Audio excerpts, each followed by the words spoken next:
우리 하나님의 말씀 보시겠습니다. 말씀은 사도행전 16장 6절에서 10절까지 말씀. 사도행전 16장 6절에서 10절까지 말씀을 우리 한 목소리로 합독하겠습니다. 성령이 아시아에서 말씀을 전하지 못하게 하시거늘 그들이 부르기아와 갈라디아 땅으로 다녀가 무시아 앞에 이르러 비두니아로 가고자 애쓰되 예수의 영이 허락하지 아니하시는지라. 무시아를 지나 드로아로 내려갔는데 밤에 환상이 바울에게 보이니 마게도냐 사람 하나가 서서 그에게 청하여 이르되 마게도냐로 건너와서 우리를 도우라 하거늘 바울이 그 환상을 보았을 때 우리가 곧 마게도냐로 떠나기를 힘쓰니 이는 하나님이 저 사람들에게 복음을 전하라고 우리를 부르신 줄로 인정함이로라. 아멘. 오늘 본문의 말씀을 가지고 인생의 전환점을 준비하라라는 제목으로 우리 함께 말씀을 나누기를 원합니다. 여러 가지 일들과 사건들 속에서 저는 하나님 앞에 결단한 것이 있습니다. 다른 건 모르겠지만 내 인생 진짜 하나님이 원하시는 인생 가운데 드리기를 소원합니다. 연약하고 부족합니다. 그러나 하나님은 말씀으로 내게 역사하시는 줄 믿습니다. 그 말씀이 나를 살리고 그 말씀이 나를 이끌어 가실 줄 확신합니다. 오늘 저는 그 마음을 가지고 예배에 참여하였고 또 그 마음을 가지고 이 자리에 서게 되었습니다. 여러 가지 소리가 들리고 여러 가지 일들이 있습니다. 그런데요, 더 확실하고 분명한 것은 뭐냐 하니까 하나님은 우리 인생 자체를 하나님이 원하시는 인생으로 만들어 가시는 시간인 줄 믿습니다. 어제 우리 이제 저녁에 오랜만에 저희 부모님한테 연락을 드렸어요. 어버이날에도 따로 연락을 못 드려서 시간이 안 돼가지고 이제 어제 저녁에 저녁을 먹고 같이 영상 통화를 탁 했거든요. 나와야 되는 부모님은 안 나오고 제 동생이 먼저 나오길래 지금 낄 때 끼어라, 그래서 좀 옆으로 가라 했더니 끝까지 카메라 앞으로 오는 거예요. 그래서 왜 그러냐 했더니 현장에 이제 뭔가 일이 있었던 겁니다. 그래서 제 동생이 지금 온라인 쇼핑몰을 하고 있거든요. 근데 하나님이 은혜 주셔서 그런지 계속해서 그런 응답들도 주시고 또 만남의 축복도 허락해 주셔서 사업이 계속해서 잘 되어가고 있는 가운데 있어요. 이제 처음에는 믿음의 사람들 같이 불러다가 같이 예배도 드리고 그 업장에서 계속 일을 하고 있는데 사업이 계속 커지고 일이 바빠지다 보니까 이제 믿는 사람들만 골라서 수용하기도 힘든 상황이 된 거예요. 그러니까 이제 어쩔 수 없이 불신자들도 같이 부르게 되고, 그런데 이제 시간이 지나면서 일을 계속 하면서 빠져들다 보니까 어느 순간 제 동생이 예배를 놓치게 되고 말씀이 안 들려지는 상태로 바뀌게 되는 겁니다. 본인도 알아요. 이 상태가 아니라는 걸 알고 있는데 그래도 계속 지속을 하고 있는데 어느 날 젊은 여자분 한 분이 이제 일을 하러 들어오게 됐어요. 이런저런 일들을 하면서 고민이 있는 것 같은데 아무래도 쉽게 얘기를 못 하겠죠. 그래서 밑에 있는 직원들하고 얘기를 하는데 좀 나이가 많으신 어떤 할머니가 계속해서 이분에게 조언을 하는 겁니다. 그래서 그냥 그런가 보다 싶었는데 알고 보니까 이 할머니가 약간 신기가 있는 분이에요. 그러니까 미래를 보고 이 사람에게 어떻게 해줘야 될지를 뭔가 얘기를 자꾸 해주는 것 같다는 거예요. 근데 알고 보니까 이 사람이 지금 원래 무당을 해야 되는데 무당이 안 되고 어쨌든 신기가 실제로 있는 사람이었다는 걸 나중에 알게 됐어요. 근데 그러다 보니까 그 업장 안에 있는 영적인 분위기 자체가 이 사람을 중심으로 자꾸 뭔가 흐려지는 겁니다. 그러니까 그 부분을 알고 이제 제 동생이 안 되겠다 도저히, 그래서 이 사람 쫓아 보내야 되겠다. 그래서 그렇게 마음을 먹었다가 아니야, 그래도 하나님이 우리 업장으로 보내신 이유는 이 사람 살리라고 보내신 것이 아닌가라는 부분을 두고 기도를 하고 있었다는 거예요. 근데 어느 날 이 젊은 분이 계속 문제가 있으니까 이제 진지하게 이 할머니하고 상담을 하는데 그 내용을 이제 듣게 되었는데 보니까요, 이 젊은 여자가 원래 그 할머니가 무당이었다는 거예요. 근데 그게 대물림이 되어서 본인이 지금 신을 받아야 될 시간표가 오게 된 것 같다고. 근데 본인은 받기 싫잖아요. 그래서 이 사주를 팔고 싶다라는 거예요. 저는 그 얘기를 처음 들어서 사주를 팔 수가 있냐 그러니까 뭐 어떻게 하면 되나 봐요. 근데 그 가격이 얼마냐고 하냐면 77만 원을 내야 된대요. 그래서 77만 원을 내면 내 사주를 팔 수가 있다는 거예요. 그냥 그 얘기를 딱 듣고는 이제 제 동생이 77만 원 안 내도 거기서 운명을 바꿀 수 있는 방법이 있는데 이렇게 흘린 겁니다. 그러니까 이제 이분이 또 고민을 했겠죠. 또 고민을 해가지고 그래서 이 사람이 찾아와서 복음을 듣게 됐어요. 내 힘으로 이 운명 막을 수 없지 않느냐. 그래서 이 운명에서 벗어날 수 있는 길이 오직 예수 그리스도다. 여기에 대한 정확한 복음을 설명했어요. 우리의 시나리오대로라면 그대로 영접을 하고 운명이 바뀌면 증거거리가 탁 일어나고 얼마나 좋겠습니까? 그런데 이 결정적인 순간에 영접하기 일보 직전에 누가 회방을 났냐 하면 옆에 있는 이 신기 받은 할머니가 탁 뭐라고 얘기하냐면 종교 바꾸면 문제가 더 커질 텐데 이렇게 얘기를 탁 하는 거예요. 그러니까 이 사람이 갑자기 진짜 근데 영접은 할 수 있는데 영접해가지고 내가 더 어려워지면 어떻게 합니까? 실제로 종교 바꾸면 더 어려워진다고 하는데요. 이렇게 되면서 이분이 영접을 하기를 거부를 했다는 거예요. 근데 제 동생이 그 부분들 속에서 분통이 터지더랍니다. 아니 지금 이게 얼마나 중요한 시간표인데 복음을 정확하게 선포했는데 어릴 때부터 이거 하려고 준비했잖아요. 예수가 그리스도라는 거 붙잡고 이게 나에게 답이 되었고 이 사람에게도 분명히 답이 되어야 되는데 어떻게 이게 안 되어질까? 그래서 제 동생이 뭘 결단했냐니까요. 예배를 드려야 되겠다. 이 마음이 탁 들었나 봐요. 그래서 주일날 이제 예배를 탁 집중을 하는데 뭘 생각했냐니까 이 사람을 진짜 살려야 되겠다는 마음을 가지고 예배를 드리기 시작했는데요. 어떤 고백을 하냐? 그동안에는 말씀을 대충 들었어요. 말씀도 안 들렸어요. 그런데 첫 번째 고백이 뭐냐니까 말씀이 들려지기 시작한다는 거예요. 이 말씀이 나를 살릴 뿐만 아니라 그 사람을 살릴 수 있는 답이다라는 부분으로 말씀이 들려지기 시작하는 겁니다. 지금 진행 중이에요. 어제 그런 소통을 했으니까. 근데 제가 그 포럼을 쭉 듣는 가운데 어떤 부분들을 말씀하시냐니까 그 젊은 여자분도 하나님의 시간표가 되면 돌아올 수도 있고 또 안 돌아올 수도 있다. 거기 계시는 그 신기를 가지신 할머니도 돌아올 수도 있고 안 돌아올 수도 있다. 그런데 제일 중요한 게 뭐냐니까 그 현장에 예배자 한 사람이 진짜 중요하다라는 부분들을 깨닫게 하셨어요. 진짜 지금의 시간표를 또 보게 하셨습니다. 뭐냐니까요. 우리가 그동안 어릴 때부터 복음을 듣고 예수가 그리스도라는 부분들을 지식적으로 너무 잘 알고 있고 많은 사람들의 간증과 증언을 통해서 복음 전하면 치유되고 회복되어지고 살아난다는 것을 익히 들어 알고 있습니다. 그런데 이 내용이 내 것은 아니었어요. 다른 사람의 어떤 어른들의 한 가지의 내용이었고 그런가 보다 하고 가지고 있었던 내용이었는데 나의 능력이 아니었던 겁니다. 그냥 어떤 부분들이 같이 보여졌냐 하니까요. 사람과의 갈등도 아니고 대화도 아니고 이거는 영적 싸움이다라는 부분이었어요.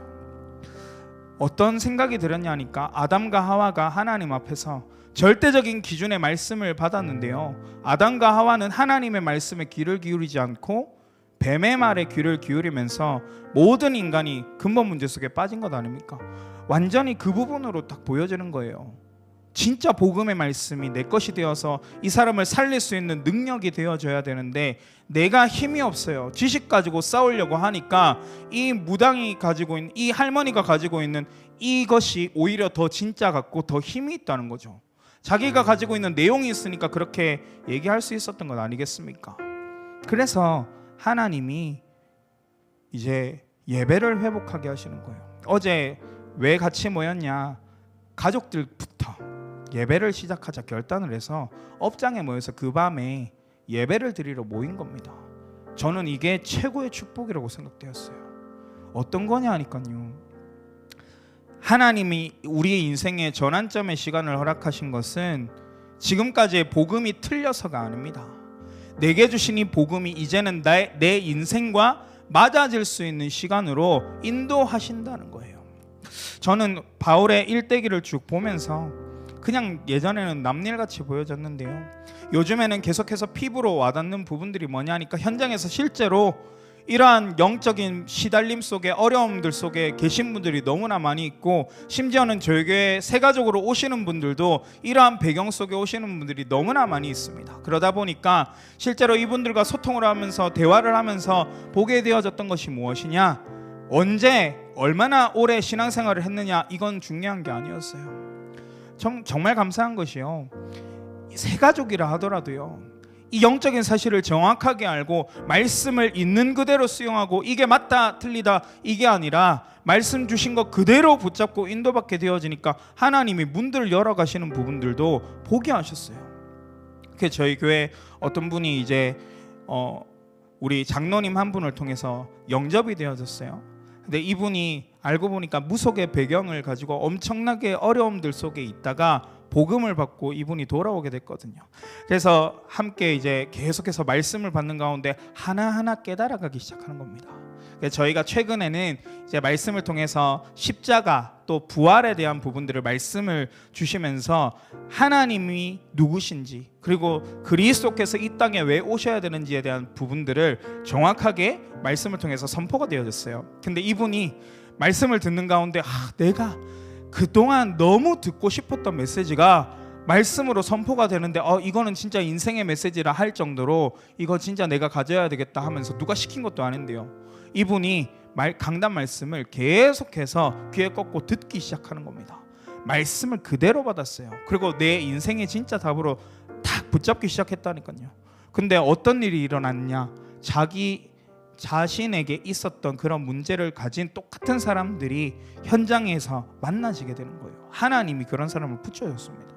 그런데 이분은 이제 세가족으로 들어왔고 이제 복음을 깨닫기 시작한 사람이라 복음을 어떻게 전해야 될지를 몰랐어요. 근데 그때 하나님이 지혜를 주시고 은혜를 주셨던 부분이 뭐냐면, 내가 힘들었을 때 장로님에게 받았던 메시지, 그리고 지금까지 다락방을 통해서 받았던 메시지, 기억나는 부분들을 이분에게 전달하는 겁니다. 괜찮다, 지금 문제 있지만 하나님이 하실 것이다, 여기에 대한 부분들을 말씀으로 전달해 주거든요. 이분이 손을 잡고 기도를 해줬다는 거예요. 신앙생활한 지 1년도 잘 안 됐습니다. 근데 그분이 그렇게 하고는 그 다음 날에 그 기도 받았던 분에게 연락이 왔어요. 너무 감사하다고. 근데 이분이 아침에 깨서 그 문자를 보는데 너무 하나님 앞에 죄송하다는 거예요. 그리고는 내가 기도해 준 것까지 후회가 된다는 거예요. 왜냐? 내가 그럴 자격이 있냐? 내가 이제 말씀을 좀 깨닫고 이제 하나님이 누구신지, 이제 예수님이 누구신지 알아가는 과정인데 내가 이런 소리를 들어도 괜찮겠냐? 여기에 대한 부분들을 다 이제 그런 마음이 들었다는 거예요. 근데 이분에게 뭐라고 얘기했냐? 하나님이 하셨습니다. 그것도 하나님이 그렇게 할 수 있도록 사람을 붙이시고 인도하시는 겁니다. 중요한 건 뭐냐? 말씀 주신 대로 있는 그대로 받았기 때문에 내게 이 말씀이 능력이 된 거예요. 오랜 신앙생활을 한 것이 중요한 것이 아니고 지금 이 시간 내게 성령이 역사하실 수 있도록 준비되어지는 것이 중요하다. 그래서 지금부터 뭐 하느냐? 진짜 이제는 복음을 전할 수 있는 준비를 하라. 이런 부분들을 전달하게 됐거든요. 하나님이 오늘 우리에게 어떤 부분들을 말씀하고 계십니까? 실제로 현장에는 갈수록 영적 문제 심각해지고 있어요. 각종 살인 사건들이 이제 끊이지 않고요. 또 각종 문제들이 계속해서 터져 나오고 있는데 이게 영적인 부분과 관련이 있는 문제들이 실제로 계속해서 오고 있습니다. 우리가 해줄 수 있는 건 뭐밖에 없냐 하니까요. 진짜 영적으로 치유해 줄 수 있는 그 방법밖에 없어요. 근데 하나님께서 뭐부터 작업을 하시냐 하니까 어마어마한 전도운동의 역사, 또 생명운동이 일어나는 역사, 지금 그거부터 하는 것이 아니고 이 일을 위해서 제대로 준비부터 하라. 그게 뭐냐? 24 하는 제자입니다. 현장에 많은 분들이 어려움을 겪으시면서 어떤 부분을 고백하시냐니까요. 주일에 예배 드리면 너무 행복한데 평일의 삶으로 돌아오면 다시 원래 상태로 돌아가는 게 너무 힘들다는 거예요. 어떤 분은 그렇습니다. 주일날 예배를 드리면요 너무 힘을 얻는데 평일날 사람들이 자꾸 만나져요. 근데 이분에게 복음을 전하면은 또 실제로 영접도 하고 막 그런 일들이 일어납니다. 전도자예요. 그런데 정작 이분에게는요, 말씀이 없다는 거예요. 여기에 대한 고민을 하고 계십니다. 그런데 하나님께서 어떻게 자꾸 만들어 가시냐, 이분을 이제 일상으로 이 말씀의 답을 가지고 사람들을 만날 때 그 답을 전달할 수 있는 훈련을 시작하는 거예요. 뭐 누가 억지로 시킨 것이 아니고 하나님께서 그 부분들을 허락해 주시더라니까요. 지금의 여러 가지 내 개인에게, 우리의 가정에, 우리의 업의 현장에 이 문제가 아마 드러나시는 분들도 더러 있을 겁니다. 그런데 뭘 보셔야 되냐, 이 시간은요, 하나님이 우리를 이제 제대로 된 전도자로 준비시키시는 시간입니다. 확실한 건 뭐냐, 오늘 본문의 말씀처럼요, 하나님은 우리가 성령의 인도받고 있으면 정확하고 확실하신 하나님이 예비하신 길로 우리를 인도하시게 되어 있어요. 그 방향은 뭐냐, 살리는 길입니다. 힘이 있어야 돼요. 이 시간에 이 바쁜 와중에 우리가 이 자리에 왜 모였습니까? 힘을 얻어야 돼요. 찬양하는 가운데 하나님께 영광 돌리고 하나님을 찬양하도록 지어진 존재이기 때문에 영적으로 충만한 힘을 얻으셔야 합니다. 복음을 제대로 누리는 시간이 회복되어져야 됩니다. 힘이 있어야 전도운동은 되어질 수밖에 없어요. 우리에게 이 힘을 준비하시는 시간을 하나님은 허락하시는 겁니다. 이 힘이 갖춰지면 하나님은 현장에 너무나 시급하기 때문에 이러한 답을 전달해 줄 사람 만나도록 하나님은 하실 줄 믿습니다. 속지 마십시오. 현실을 보지 마십시오. 정확하고 확실한 하나님의 계획만 바라보시기를 소원합니다. 이제는 그 영적인 눈을 뜨는 시간입니다. 이제는 우리에게 지금까지 허락해 주시고 지금까지 훈련을 통해서 방향을 주셨던 모든 부분들이 내게 실제화되어지는 시간이에요. 그게 뭐냐, 내 인생의 새로운 전환점을 맞이하는 시간이다. 지금까지는 내 인생의 전환점이 완전히 불신자같이 어려움 속에 있다가 그 복음을 통해서 제대로 된 구원의 축복을 누리는 전환점의 시간이었다면, 이제 지금의 시간표는 뭐냐, 하나님과 맞아지는 시간입니다. 하나님이 원하시는 전도운동 속에 나를 부르신 줄 인정하고 하나님이 이끄시는 성령의 이끌림을 따라 내 삶을 드리는 전환점의 시간이 오게 되어졌다는 거예요. 오늘 본문 마지막에 보시면요, 제 가슴을 뛰게 하는 것이 있어요. 그게 뭐냐, 하나님은 바울에게 환상 중에 아시아로 가는 것이 아니라 유럽이라는 포인트를 허락해 주시면서 마게도냐로 가라, 이게 어찌 보면 이 답답한 부분을 풀어주는 이야기일 수도 있지만 이것 이후에 저는 그 부분들이 더 담겼어요. 그게 뭐냐 하니까, 이는 하나님이 저 사람들에게 복음을 전하라고 우리를 부르신 줄을 인정함이로라. 우리가 이 자리에 있는 이유는요, 그들에게 복음을 전하라고 우리에게 힘을 주시려고 전도자들을 불러주신 줄 믿습니다. 예배를 통해서 하나님이 역사하시도록, 그래서 내 인생을 통해서 이 복음을 전하라고 이 자리에 우리를 부르신 줄 믿습니다. 그 하나님을 인정하시기 바랍니다. 그 하나님을 바라보시기를 바랍니다. 전심으로 하나님을 찬양하시기 바랍니다. 그래서 진짜 내 개인을 살리십시오. 진짜 이 시대에 다른 것 말고 하나님이 원하시는 인생 살아가기를 소원합니다. 하나님이 원하시는 인생과 맞아지는 시간표 속에 나를 세워 주옵소서. 그리고 그 비밀들 속에서 이제는 내 인생이 모든 걸어가는 그 부분들 속에 내 생각, 내 계획은 다 내려놓고 말씀만 따라 인도받기를 소원합니다. 생명 살리는 그 일들 속에 쓰임받기를 소원합니다. 오늘 이 시간 찬양하고 함께 기도하는 가운데 이 결단이 회복되어지는 시간 되어지기를 소원합니다. 우리 시간 함께 기도하겠습니다. 하나님이 예비하신, 하나님이 준비하신 길을 찾기를 소원합니다. 내 생각, 내 계획 다 내려놓고 말씀만 바라보기를 소원합니다. 말씀만 따라가기를 소원합니다. 하나님, 이 시간 속에서 하나님과 맞아지고 말씀과 맞아지며 내 인생 하나님이 원하시는 전도운동 속에 쓰임받는 제자로 준비되어지는 시간 되어질 수 있도록 인도하여 주옵소서. 우리 시간 하나님 앞에 결단하며 기도하겠습니다. 하나님 감사합니다. 우리에게 주신 언약 지금도 이루고 계시는 줄 믿습니다. 하나님이 우리를 전도운동 때문에 생명 살리라고 이 자리에 불러주시고 또 힘을 허락하여 주시는 줄 믿습니다.